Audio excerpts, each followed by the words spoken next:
Inukshuk, c'est un monument. Un monument extraordinaire, même si c'est un monument très simple.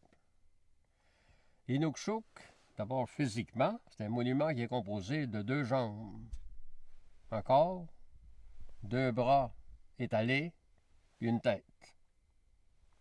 D'où le mot Inukshuk. On retrouve 2 sections, Inuk et Shuk. Inuk, c'est l'Inuit,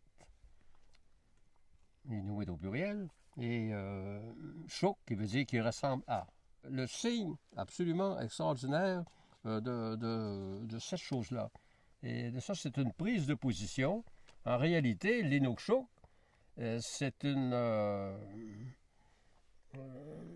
affirmation géopolitique. Vous imaginez que les gars du Sud qui s'imaginent que ces gens-là du Nord sont des sauvages, non civilisés, barbares, comme ils sont loin, comme ils sont ignorants, comme ils sont méprisants pour des cultures, il semble qu'ils font des choses différentes, mais qui ont des signes absolument déterminants pour le territoire et leur écoumène. Ah oui, ça, c'est des éléments, Nuna, Inukshuk, voilà des éléments, somme, qui amènent à reconnaître une distanciation très profonde au plan de la pensée, pas simplement au plan des activités, une distinction très profonde entre les non-autochtones et les autochtones. La vision non-autochtone sépare la terre des biens. Quelqu'un peut acheter une terre parce que la terre lui appartient après qu'il l'a achetée.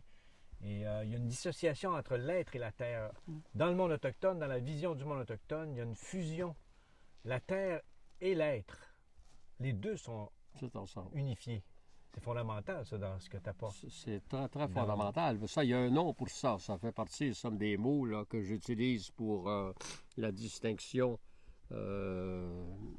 entre les cultures autochtones et les cultures non autochtones. C'est le mot holisme qui est très, très près à somme de la question qu'on vient de poser. Holisme, c'est l'ensemble. Les biens ne sont pas quelque chose à côté de la personne.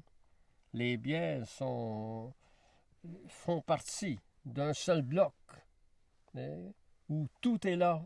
La nature, le chaman, les éléments spirituels, les individus, la terre, la rivière, le caribou, tout est ensemble.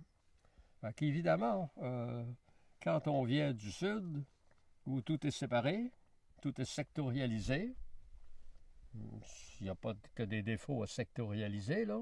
Ça a permis probablement à l'Occident de réussir de très grandes choses. Mais quand on arrive là-bas, les choses sont ensemble. De sorte que pour la négociation, par exemple, quand les gens du Sud arrivent pour négocier sur les terres, bien, ils s'adressent ensemble à l'Inuit ou à l'Indien comme la terre serait en dehors de lui. Puis lui, il dit, mais non, non, la terre, ça fait partie de moi-même. Je suis dans le gâteau, moi. Je suis pas une salade de fruits. Je ne suis pas un morceau à côté. La terre, c'est pas le morceau d'orange qui est à côté du morceau de pomme. Je ne suis pas je suis pas dans la salade de fruits. De sorte qu'il y a une difficulté là, énorme, philosophique, évidemment, au plan, somme, des discussions, étant donné que les Autochtones comprennent cela, alors que les non-autochtones comprennent le contraire. Donc, ça fait une difficulté supplémentaire. Mais ça, dans des négociations, si tu t'entends pas sur les choses les plus profondes, évidemment, c'est très difficile d'avoir une solution, une décision qui se prend. De sorte que, quand j'ai écrit Nordicité canadienne, j'ai dit que ça va prendre au moins 100 ans avant que les Autochtones comprennent ce système-là, puis qu'ils puissent trouver, faire une entente entre 2 systèmes différents qui sont d'égale dignité, dans le fond. Égale dignité.